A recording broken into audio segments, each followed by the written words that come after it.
kira ini merupakan momen pertama pimpinan DPRD bersama seluruh ketua komisi di DPRD Kota Bogor untuk mengadakan acara santai bersama dengan teman-teman insan pers di Kota Bogor, dan mudah-mudahan ini akan menjadi satu sarana silaturahmi yang berkelanjutan secara reguler. Dan yang kedua, dalam kesempatan yang baik ini, atas nama pimpinan kami menyampaikan terima kasih yang sebesar-besarnya atas bantuan rekan-rekan selama ini, selama hampir 2 tahun yang kita DPRD Kota Bogor periode 2019-2024 telah bertugas. Sudah banyak terbantu dipublikasikan dan disosialisasikan kinerja maupun pencapaian yang ada dalam melaksanakan tugas dan amanahnya. Mudah-mudahan mimpi kita semua untuk memberikan yang terbaik buat Kota Bogor dimudahkan dan dilancarkan di sisa akhir masa bakti sampai dengan tahun 2024. Mungkin kita nanti sifatnya adalah diskusi santai biasa, dan kalau ada pertanyaan-pertanyaan, ini kebetulan hadir semua ketua komisi. Dari komisi 1 belum hadir, komisi 2, 3, dan 4 sudah hadir, dan saya kira akan banyak juga isu-isu terkini yang ada di Kota Bogor di bulan November dan Desember ini, insya Allah. Saya kira mungkin demikian sebagai sebuah pengantar. Sekali lagi terima kasih banyak atas kehadirannya, dan mohon maaf jika mana dalam pelaksanaan jamuan dan lain-lain mungkin ada hal-hal yang kurang berkenan. Kami hari ini coba membuat sesuatu yang memang suasananya agak berbeda. Kami ingin kerja kami hari ini memang betul-betul dirasakan manfaat dan keberadaan oleh masyarakat. Tadi disampaikan ada beberapa hal yang menjadi perhatian kami.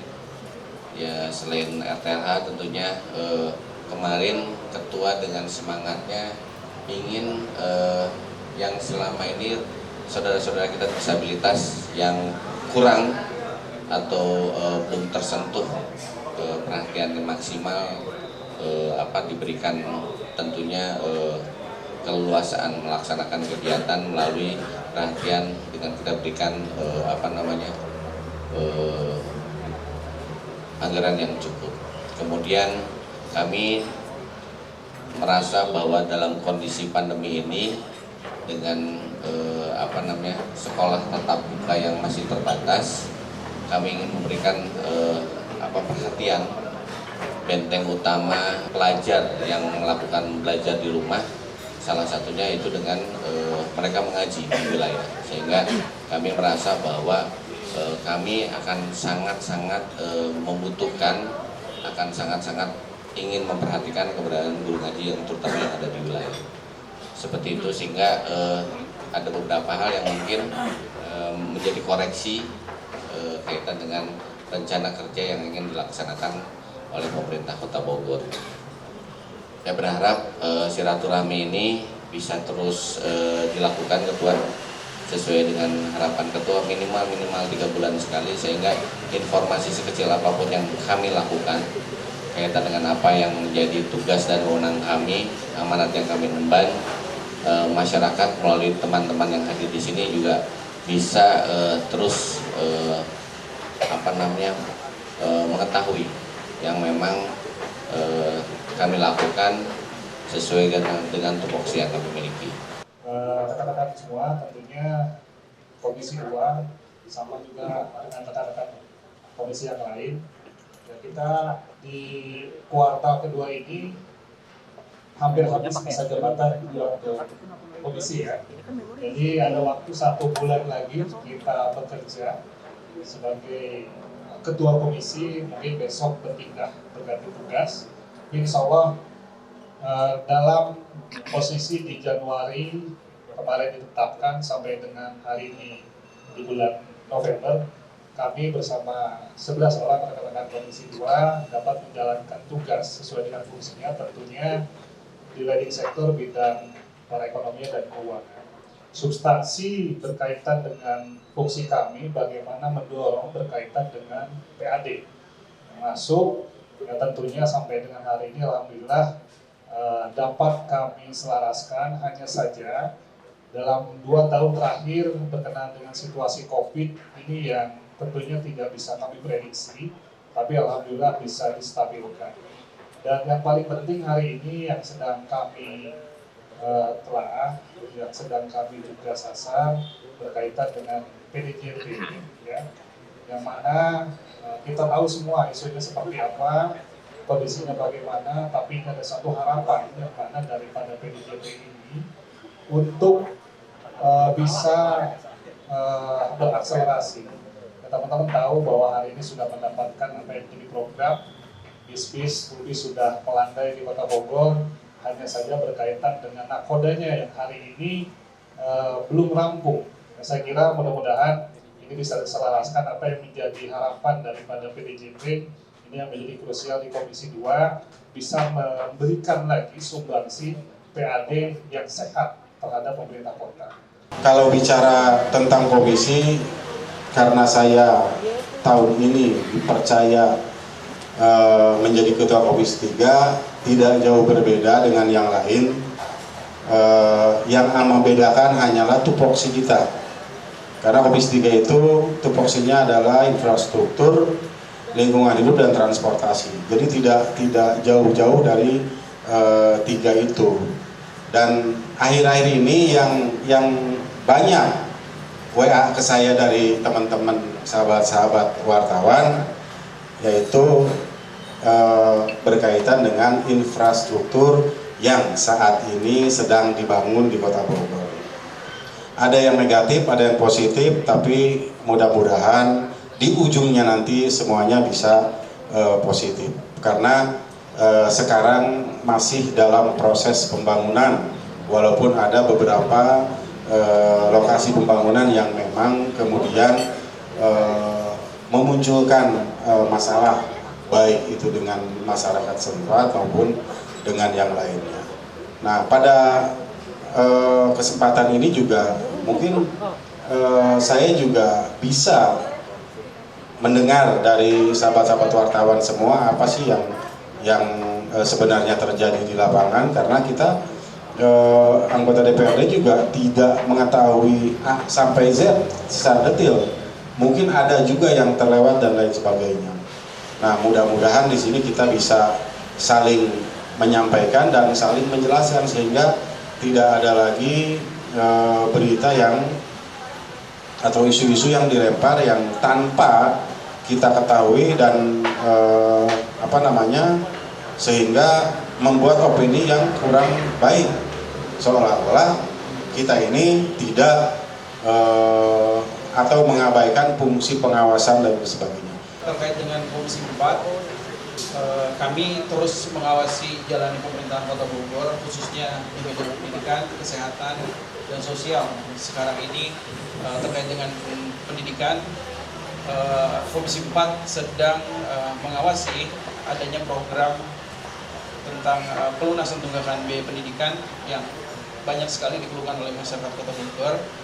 Kemudian di bidang kesehatan juga lepas dari landainya kasus COVID-19 di Kota Bogor, kami terus memonitor rumah sakit khususnya di RSUD. Hari ini juga saya baru dapat laporan, sekalian laporan kepada Pak Ketua dan teman-teman media bahwa RSUD Kota Bogor IGD-nya sudah mulai penuh kembali. Cuma kasusnya sekarang kasus DBD, lonjakan kasus DBD. Nah, ini yang harus bisa diantisipasi oleh teman-teman dari Dinas Kesehatan. Jadi rumah sakit juga harus siap siaga, masyarakat Kota Bogor juga harus waspada gitu. Jadi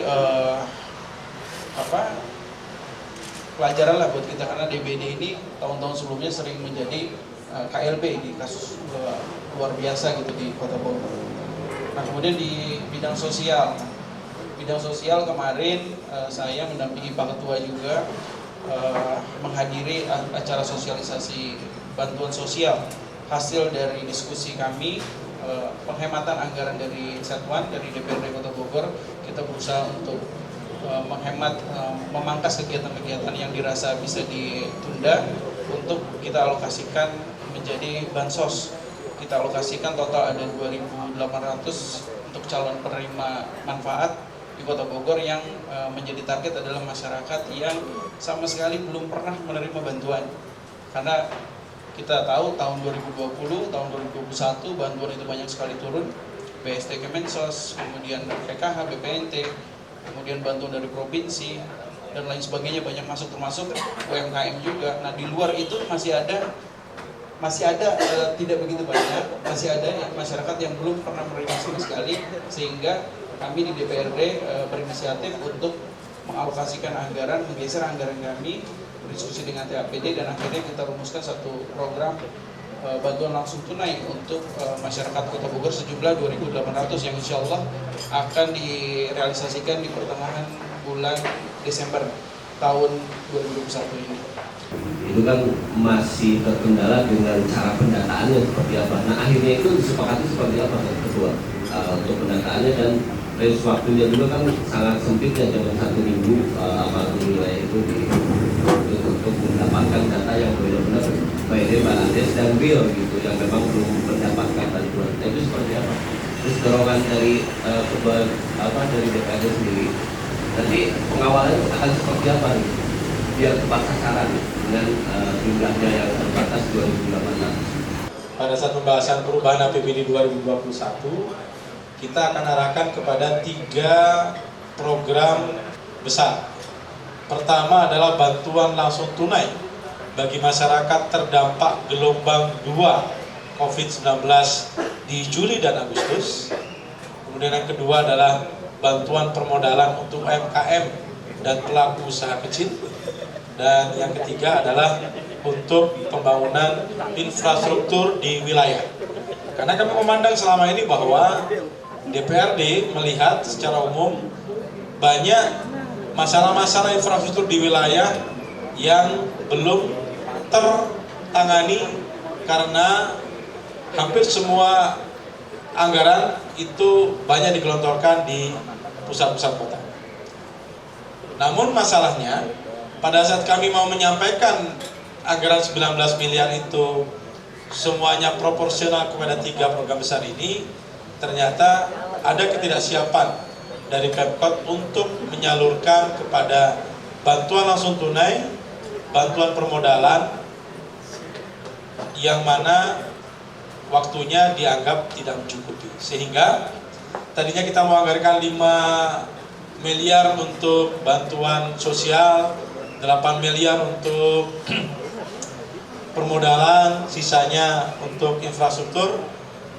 Tidak jadi semua secara menyeluruh, dan hanya dianggarkan untuk 2.800 KK penerima bansos yang insya Allah akan diluncurkan di November dan Desember ini. Nah, sisanya waktu itu ya sudah kami percayakan kepada Pemkot untuk digunakan dalam rangka refocusing untuk penanganan COVID-19 dan juga pembangunan infrastruktur. Mungkin ini aja. Jadi kemarin itu kalau nggak salah Pak Ketua bilang masalah anggaran itu banyak yang dipangkas, yang prioritas, yang dipakai ke pedestrian, dan sebagainya yang lebih tidak prioritas. Nah, keputusannya seperti apa? Apakah sudah akhirnya yang RPL atau itu tetap ada, tetap dipangkas, dihilangkan? Terima kasih. Itu aja. Nah, hari ini postur anggaran kita sesuai dengan Permendagri yang terakhir, PP yang terakhir, itu tidak lagi membagi belanja dalam belanja langsung dan belanja tidak langsung, tapi diubah menjadi belanja pegawai, belanja modal, belanja tanah, dan belanja program. Di mana dari pembahasan terakhir yang ketiga kemarin, total pendapatan maupun belanja daerah kita itu senilai 2.452 miliar rupiah. Ini pembahasan akhir terakhir. Kita belum tahu nanti dalam finalisasi sebelum kita sepakati dalam paripurna apakah pendapatannya naik atau tetap, sedangkan belanjanya turun atau naik. Seperti yang tadi disampaikan, mana yang dirasionalisasi, mana yang perlu terus dijadikan sebagai prioritas. Kita nggak ingin bahwa seperti yang tadi disampaikan sebelumnya oleh Kang JM, kalau yang namanya prioritas harusnya jangan dipangkas. Tapi bagaimana justru yang bukan prioritas yang dipangkas untuk mensupport yang prioritas. Atau yang tidak prioritas penting sekali tetap jalan karena sebagai jalannya roda pemerintahan, tapi untuk membiayai program prioritas dengan cara menaikkan pendapatan. Karena apa? Kami masih optimis bahwa di tahun 2022 ini insya Allah mudah-mudahan akan jauh lebih baik dibanding tahun 2020 dan 2021. Pengerjaan pedestrian sendiri kan sudah berjalan nih beberapa. Di tahun depan apakah akan dihentikan pengerjaannya atau bagaimana Pak? Tahun sekarang kan yang pengerjaan pedestrian kan ada 4. Satu di Juanda yang besar ya, satu di Surken, kemudian di Sudirman, Juanda 2 titik. Nah kemarin juga kami dan saya pribadi sampaikan bahwa ini tahun depan masih ada pekerjaan pedestrian. Saya tanya pedestrian mana lagi? Semuanya kan sudah dirapikan. Dan malah tahun ini, akhir bulan ini, ada pekerjaan yang berkaitan juga dengan pedestrian, jalur sepeda, ya, di Sudirman. Nah ini kan lucu. Tahun anggaran sudah mau habis, tapi ini ada pekerjaan yang baru selesai lelang dan baru akan dimulai. Hanya punya waktu 1 bulan lah kurang lebih. Mungkin kurang dari 1 bulan juga. Sementara kita tahu kalau di Bogor ini kan hujannya kan nggak bisa diprediksi. Bisa saja Desember itu kan setiap hari hujan. Nah ini juga saya sudah menyampaikan kepada dinas terkait kenapa bisa begini. Sementara anggaran itu kan adanya dari anggaran murni 2021. Dan itu awalnya dari dinas perhubungan, jalur sepeda itu. Dan dinas perhubungan waktu menyatakan tidak sanggup, kemudian di perubahan masuk ke dinas PUPR dan itu dikerjakan. Ya kita lihat saja nanti sampai sejauh mana pekerjaan itu diselesaikan kaitan dengan waktu yang sudah mepet ini. Dan untuk pekerjaan pedestrian tahun ini karena ini anggarannya cukup besar, rata-rata di atas 5 miliar, nah inilah akan menjadi sorotan juga bagi Komisi 3. Dan untuk tahun depan juga masih ada pekerjaan pedestrian, tapi kemarin kami termasuk rapat di Komisi dan rapat badan anggaran, kami juga pertanyakan itu dan kami sarankan ditunda dululah lebih baik ke program yang lain yang memang lebih prioritas gitu kira-kira.